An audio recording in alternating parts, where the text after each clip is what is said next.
Hello humans, and welcome back to another episode of RD2H Road to Happiness, building our dream realities one life lesson at a time. I have not missed an episode in probably 3 months. I've been consistently hitting 2 episodes a week, and the last, I'd say, a week and a half, 2 weeks, I haven't recorded. So no, I did not forget about the podcast. Life has had me underwater these last 2 weeks. I have been freaking underwater, getting absolutely slammed. I have not had a second to breathe. And as we know, the more life throws at you, the more life lessons that come with it. So even though I haven't had any time to record the podcast, there have been life lessons stacked and stacked and stacked to talk about for days. I could sit here and talk forever, but we are going to recap the last 2 weeks in this series and talk about what life has taught me, because I've been getting my shit rocked both metaphorically and literally. So let's get into it. RD2H, Road to Happiness, building our dream realities one life lesson at a time. Let's do it.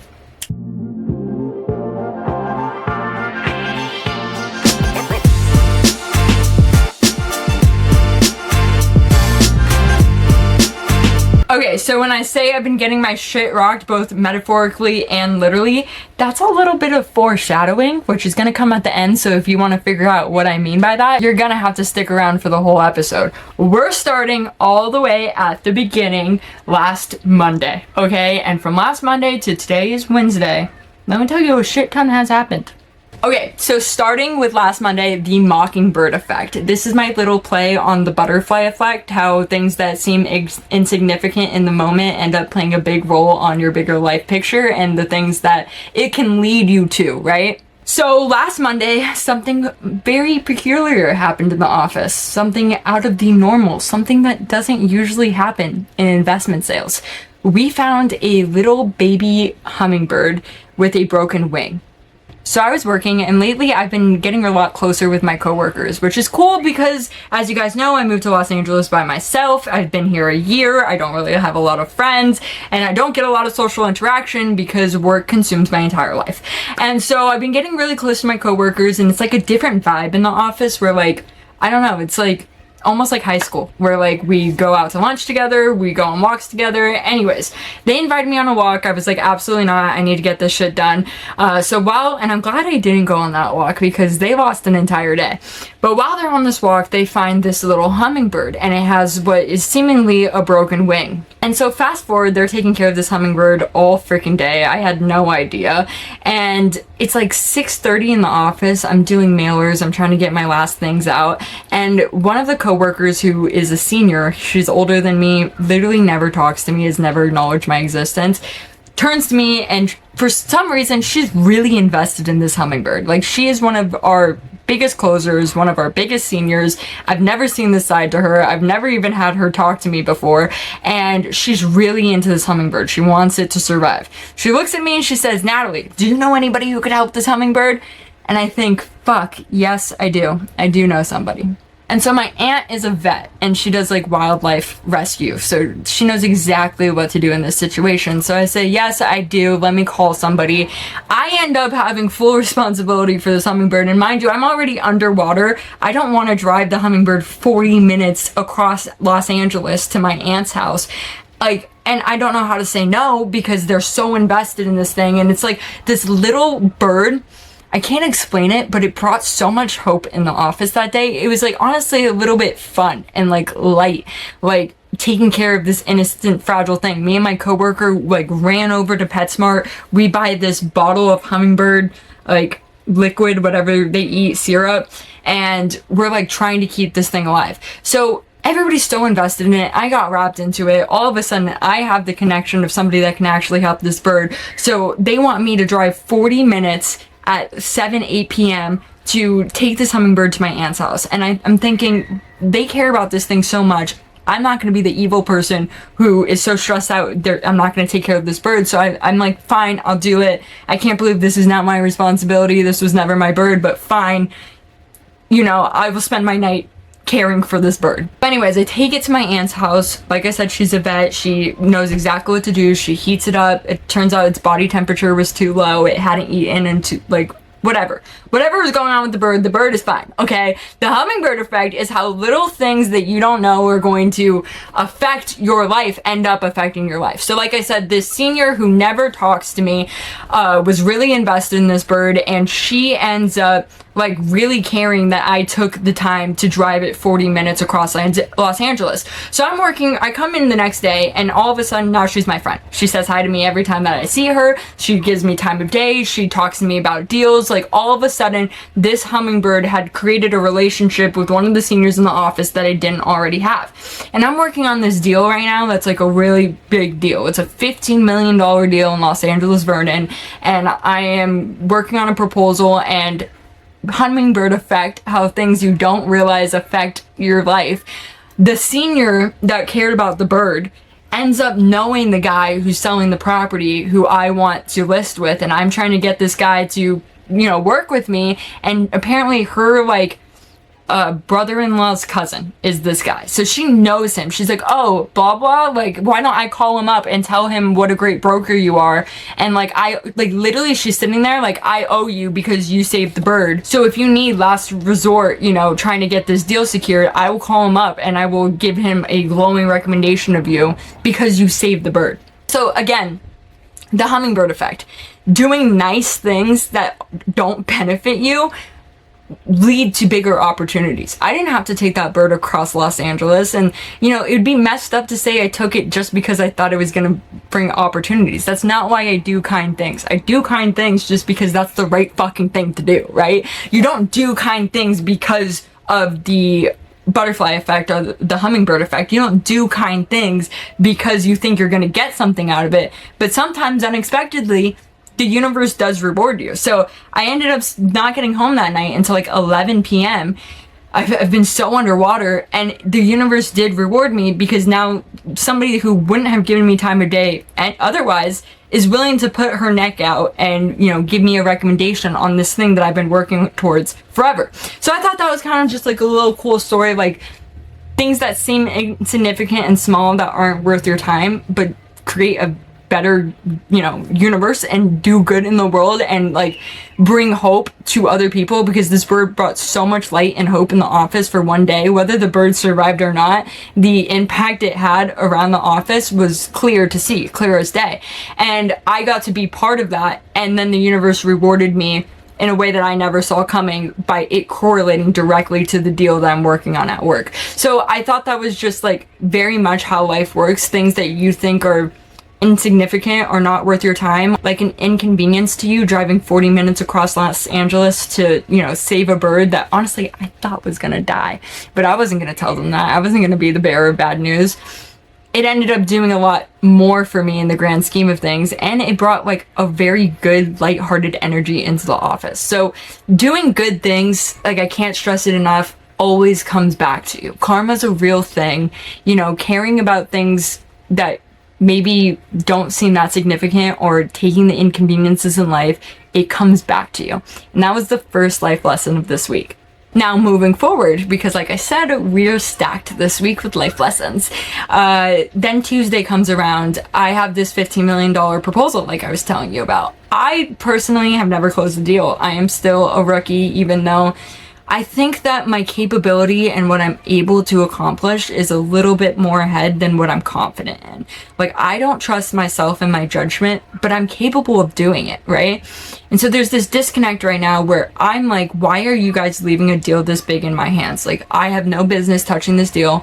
And my mentors and my seniors see my work. They see how much, like, I care. They see, like, what I know. And they're like, you can do this. You don't think you can do this, but you can do this. So they're extending me a little bit out of my comfort zone. And I say it all the time, comfortability is where dreams go to die. But when you're out of your comfort zone and at your limits of capacity, it's intense. It's fucking intense. And it's faced with a lot of doubt. It's faced with a lot of fear. And it's like being uncomfortable isn't fun.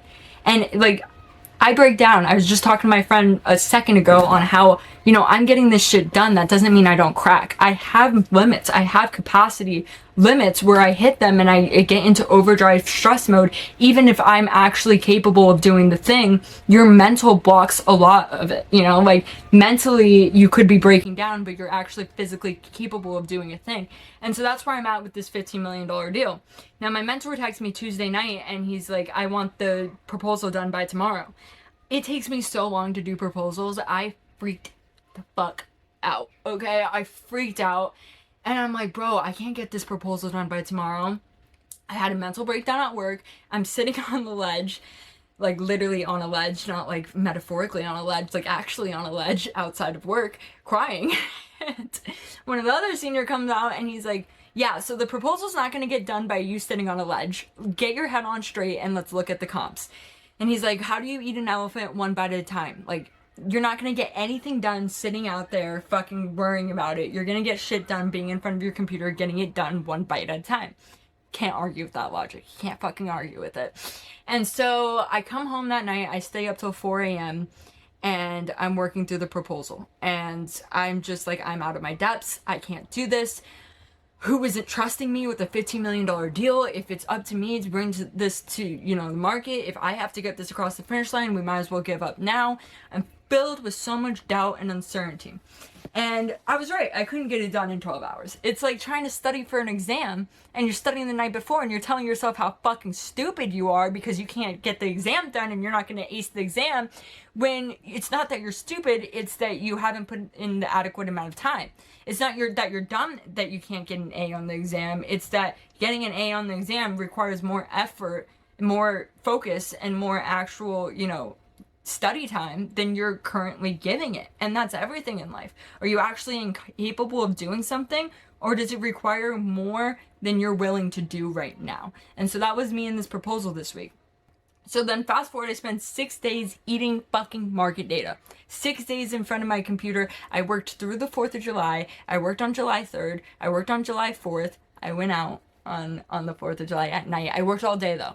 And then I went out and I like had my fun in Hollywood, and then I got back to work on Sunday. And so I spent like 6 days doing absolutely nothing but data. But anyway, by the end of the week, after spending 6 days looking at the market data, building my proposal, building my recommendations, and, you know, speaking to my pricing, I realized something, and it goes far beyond brokerage, which pretty much every life lesson I've ever learned at work goes far beyond brokerage, and that's why I talk about it on the podcast episodes, because if you're trying to build a life that's bigger than you have right now, if you're trying to build a life that's bigger than yourself, you will, in one way or another, be met with every single life lesson I talk about, whether it's through a $15 million proposal or, you know, a really big homework assignment or something that you don't feel like you're capable of doing. Whenever we push ourselves past our capacity and what we are currently in this moment capable of doing and expand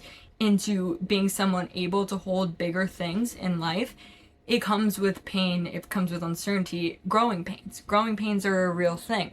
So like I said, I started the week absolutely having a mental breakdown and just like mentally not okay because like I didn't think I was capable of handling a $15 million proposal. And then by the end of the week, I had built the proposal. So there's a disconnect between what we think that we can do and what we can actually do if we set our minds to it. Because by the end of the week, it was like, wow, I actually did it. And like, I can full-heartedly say that I did not think I was capable of doing it. I did not think I was capable of doing that financial analysis. I did not think I was capable of getting a deal like this and actually having a shot. And I felt trapped because nobody was willing to help me, and they're literally looking at me like, figure it out. Because they know that it is in that kicking and screaming environment, in that doubt and that uncertainty, that you have two options: quit or learn. It's all just stacking up, and the pressure's stacking up, and the idea of me handling a $15 million deal by myself is stacking up, and the pressure becomes so much to bear. And like, logically, I just did the proposal. The hard work is done. I already did the hard part, but I've been in it for so long and stressing about it for so long and haven't taken any breaks that the pressure's eating me up alive. And so yesterday, well, first off, let's go back to 2 days ago, Monday. The stress got me so bad, guys, and I'm going to tell you this because one day when I'm closing $15 million deals, like it's fucking nothing.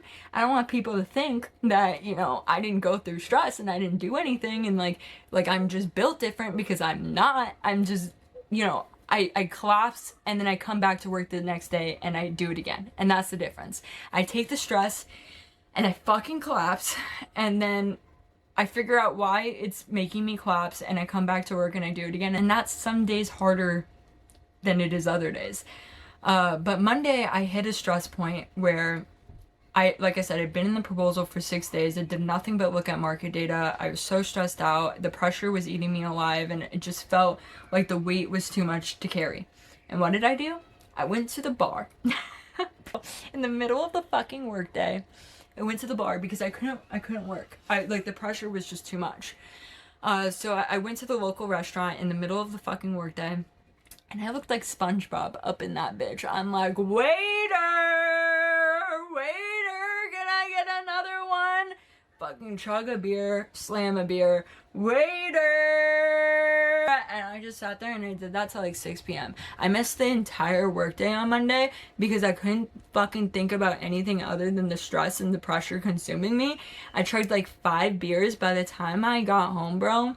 Well, I left the office at 6 o'clock that day, drunk. Stumbled into the office to grab my keys, and then I came home and I just passed out. I didn't drive, don't worry, but I passed out. I woke up at like 9 p.m. and guess what? All of the work that was stressing me out was still there when I woke up drunk.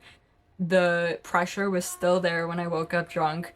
And like, I don't know, it's like a basic finance movie. Like, I feel like I'm living in a fucking finance movie sometimes. But yeah, it was just, I couldn't think of anything else to do. I got shit-faced drunk at work. And I came home and the pressure was still there. Because it didn't relieve it, right? Like, it didn't help. It just gave me a momentary, you know, relief from it. And that was Monday. Tuesday, like I said, it didn't help getting drunk. It just pushed, I just lost a day. I just lost another day that I could have been solving my problems and understanding the market research better and, you know, lowering the uncertainty, because a lot of the uncertainty that we feel in life isn't because we're inadequate, it's because we haven't put the work in to understand and like feel confident in our own conclusions.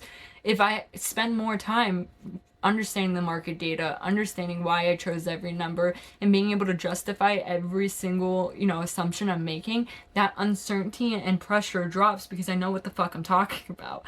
And so instead I like let the stress and the pressure eat me up alive, and instead of doing the work that would actually make me feel better and more confident about what I'm about to walk into, I chose escape from my emotions and got drunk. And I'm not perfect, okay? That's some shit that I still need to work through. But I'm not perfect. I have my moments, I crack. And this proposal has had me cracking for the last week. And then so yesterday was Tuesday. And again, I cracked. Like, I have a meeting with my boss every single week. And nothing I was saying was even fucking logical, okay? Like, your emotions when you're overwhelmed, your emotions take control. And that's why they say don't make decisions from a place when you're overwhelmed. Don't, like, make hard conclusions from a place where you're overwhelmed. But it's hard to recognize when you're at your capacity. That's a skill. And it's a skill I'm learning right now. A huge thing that I'm learning that's going to help me in my career, in my life, in my journey, in the podcast, in getting to our dream realities, is learning when I'm at capacity. When I need to take a step back because I've been in it too long. I've been in the mission too long, and I need to take a step back so that I can get better focus and, like, get out of my own brain, get out of my stress, get out of my, you know, anxiety and my overwhelmed state, and be able to make more logical and clear decisions. And when you're at the point where you're drinking at the bar in the middle of the workday because you're so fucking past capacity, like, you're not gonna make good decisions. Good things aren't gonna come out of your mouth, okay? Like, you're not going to represent yourself in the way that you want to be seen. And so I'm learning right now to recognize when I've hit my capacity, to recognize when it's like, okay, you need to step away for a second because working harder isn't going to get you to where you need to be. And so Tuesday comes around and I like broke, and I'm saying dumb shit like, what's the point of making calls and getting more deals I can't bring to the table? Like, that's the anxiety talking, okay? Like, I know I can bring things to the table, I know I'm capable of doing this, but when I'm at a level of stress and I'm being pushed past my comfort zone to my full capacity, and I'm growing into like the transition of growing into that next level, that person able to carry the next step, it's not pretty. Nobody said it was gonna be pretty. It's never pretty. In fact, it's usually at my biggest, like, I'm mentally not fucking okay. That is the moment right before I have a breakthrough. That is the moment right before I become somebody more capable. It's the moment right before I actually step into that next level. Feels like the entire world is shattering around me and I can't do anything about it. And then all of a sudden I realize, wait, that was the thing that pushed me to that next level. That was the thing that, you know, realizing I could do it is going to actually move me forward towards the thing I'm working towards. So it always gets worse before it gets better. And Tuesday, I broke down in front of my boss. I'm saying some dumb shit. And then I went into the bathroom, guys. And again, there's gonna come a day where everybody thinks that Natalie just closes $15 million deals. And I wanted to be clear that I crack. Everybody fucking cracks, and it's not like, and I've been saying this to myself too. I'm like, why do you crack? Like, why can't you just not crack? Why can you just not, like, just do it? And like, the thing is, everybody cracks. It's, are you willing to go back in the next day after you cracked and keep going? Okay, you only lose if you quit. Nobody said you're not gonna crack in building your dream reality. Nobody said you're not gonna have days where you like want to get hit by a fucking car. Nobody said it was gonna be easy. They said it was gonna be worth it. And so yesterday I spent maybe an hour in the bathroom fucking against the wall like this, dude. Like this, against the wall, in the bathroom, at work, crying, trying to regulate my emotions. Because my thing is, when I get really stressed out, like, my friends call me an emotional gangsta, okay? And I think that's the most accurate description ever, because I am fully capable of doing some really hard shit, okay? I am fully capable of facing some really deep waters. I am fully capable of making it through some really dark nights. But bro, I'm gonna cry when I do it. Sue me. Fucking sue me. I will make it to the top. But there are gonna be days where I'm sitting against the wall in the bathroom crying like this. And every single, like, bone in my body knows that after I'm done regulating my emotions, what am I gonna do? I'm gonna go back to my desk and I'm gonna solve the fucking problem. But before I solve the problem, I'm just gonna lay here and I'm gonna cry a little bit. And I'm gonna be sad. And I'm gonna be overwhelmed. And I'm gonna, like, talk to myself and say the world is falling apart when it isn't. And that's just me, okay? I'm not perfect, like I said, okay? And one thing that I really need to learn, and I'm like learning right now, is emotional regulation and how to control my emotions and control my stress and understand when it's time to step away. And so I spent an hour like this in the bathroom at work, avoiding the world. And I'm talking to ChatGPT and I'm like, chat, I don't want to walk out there right now. I don't want to go back out there. I don't want to do this shit. And God's timing, bro. Like, God, He's got me every time. Because when I finally pull it together and I'm like, okay, I'm gonna walk back out there, I'm gonna get up to my desk and I'm gonna start working again. I walked outside yesterday and everybody's gone. And I'm like, why is everybody gone? Like what happened? Did my crying fucking break the office? Like, and I walk out and it's because the power went out, the Wi-Fi went out, everything went out. I think it was like a heat wave in LA yesterday. So everybody went to go work from home yesterday. And dude, I was like, thank you, God, because I had reached my capacity. I'd reached my stress capacity. I hadn't taken a day off work in like 18 days. I had been living, breathing, eating, crying, fucking blood, tears, everything you want to say on this deal, studying the comps. I'm too deep in it, okay? I can't think reasonably. I can't do any more research. Everything's overwhelming me. I'm too deep in this fucking deal. I spent too much time on it. And that's what I'm learning too. Like, every time that I hit a wall where I'm sitting in the bathroom like this crying, it's because I'm too deep in the work. I haven't given myself any rest time. I haven't taken a break from it. And I'm not used to working things that take, you know, multiple days or multiple weeks. I'm just the type of person, I want to get it done. I want to sit there and I'm going to be immersed in it until I get it done. And that's just not optimal. Like, you have to get fresh eyes. So God, like, literally shut the whole building down. I was crying in the bathroom for like an hour and God said, go the fuck home. I wouldn't have gone home. I would have continued to work through this week. Okay, and I would have rowed myself all the way into the ground and I would have collapsed over and over again. And he said, go the fuck home. And shut the Wi-Fi off in the building. Like, you cannot tell me that's not God's timing. Out of all the days, the Wi-Fi is never shut out. The electricity is never shut out. I've been there a year. It's never happened.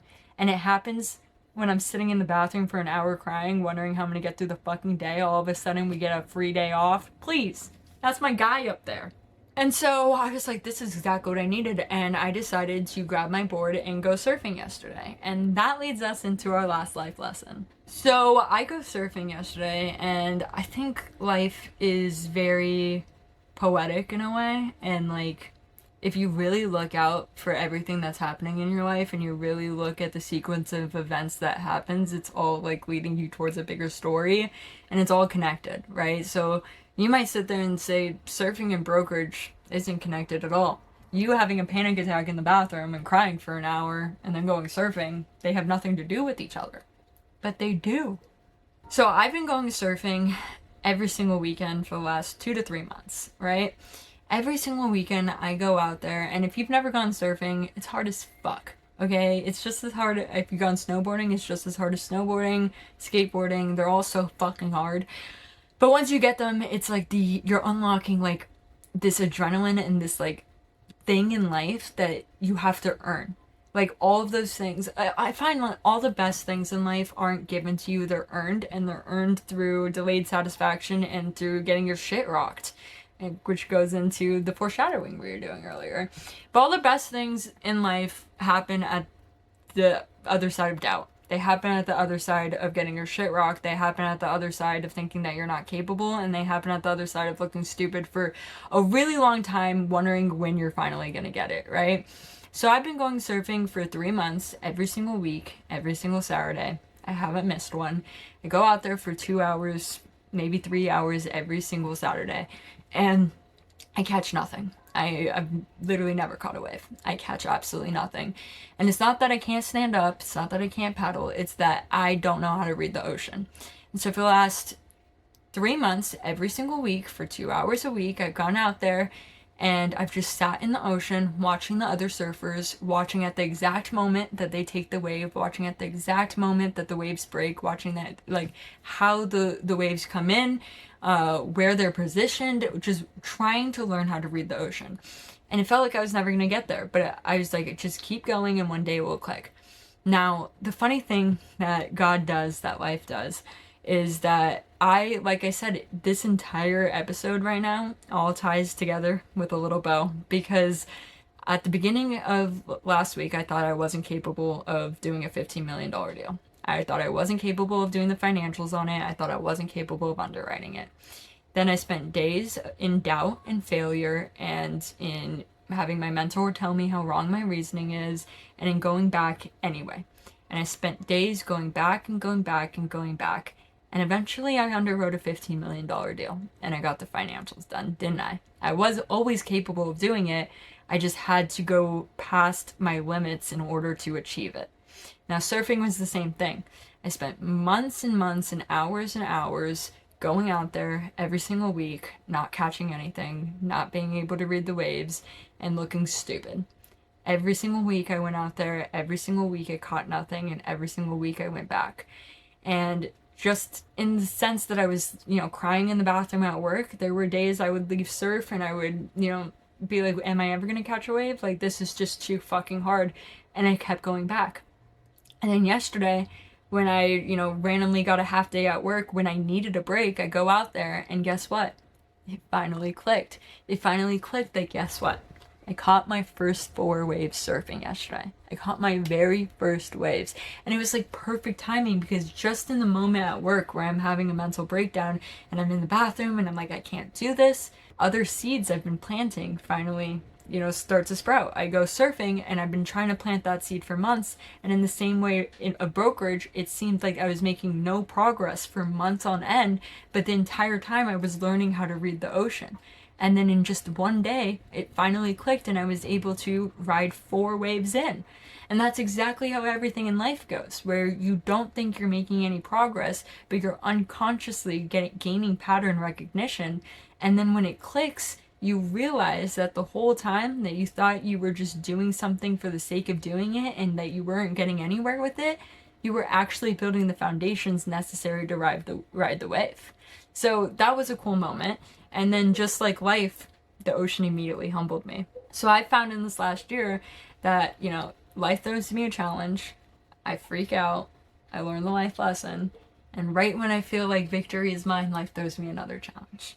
And that's growth, that's life. It's a never-ending cycle, and it's beautiful and horrendous in its own way, right? So as soon as I catch this wave, like I finally did it, right? I finally catch a wave. I can finally surf. I can finally read the ocean. I ride this thing all the way to shore, okay? And then I look down and there's rocks all around me. And I'm thinking, fuck, how am I gonna get off of this wave? So I have to make a split-second decision, and I decided to starfish, which is basically just like falling back on your back in shallow water, because it's better than landing on your ankles, right? And so I hit this rock, bro, hard as fuck. Hard as fuck, bro. Oh my god, it hurts to move. I'm not even joking, I'm in so much pain right now. I have a bruise right here that's bigger than you fucking know. Like, I can't bend down right now because I hit the rock so hard, and that's foreshadowing. I got my shit rocked. Okay, the last 2 weeks got my shit rocked, literally and metaphorically, because I hit this rock so hard right after I caught my first wave in, and it was like almost comical, because I can sit here and I can reflect on like what life is teaching me, but like it's life lesson after life lesson. Okay, you finally caught a wave. Awesome. You hit that next level. Okay, now the next level is knowing when to bail so that you don't hit the fucking rocks. So I had passed the point of surfing. Okay, we're using surfing as a analogy because that's what happened yesterday. I had passed the point of surfing where I can't catch a wave. Now I can catch a wave. Okay, immediate next lesson. Knowing when to bail out, because if you ride it all the way to shore, you're gonna land on rocks. Okay, and then the lesson after that might be now learning how to catch a bigger wave, learning how to duck dive, learning how to carve, learning how to catch more consistently.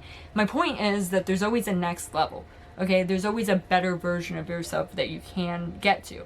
But it's like appreciating the moments where you're passing who you used to be. Appreciating the moment that I caught a wave after I've been trying to catch one for months on end, and then immediately also appreciating the fact that, okay, now there's another lesson to learn in this skill, in this environment, immediately following. And appreciating the fact that I have this giant bruise on my back right now because I had, you know, made it to level 2. I had made it to that next life lesson. Had I never caught a wave, I would have never fallen on the rocks because I would have never made it to shore. So there's always going to be another pain point in life. There's always going to be this next thing that, you know, leaves a bruise on you, and you're always going to learn from that and make it to the next level. So it was almost like poetic in a way that right after the work day I had yesterday, that happened where I'd finally had a breakthrough with surfing, and that seed had finally grown, and then right after it, a life lesson happened, and now I can't fucking bend down, bro. My microwave is on the fucking floor.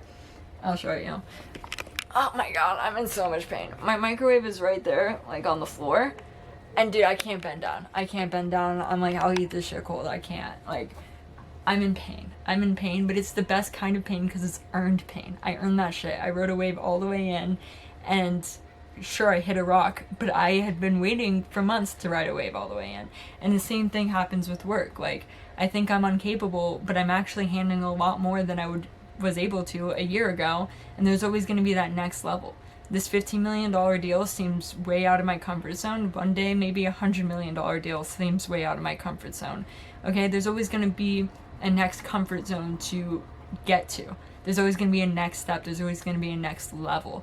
And so it's the idea of getting comfortable with being uncomfortable, which is easier said than done. So lastly, I want to end it on 2 more points, which is the fact that the surfing, taking a moment, like literally God was like, go the fuck home. Everybody's going home right now. You need a day off, which I absolutely did.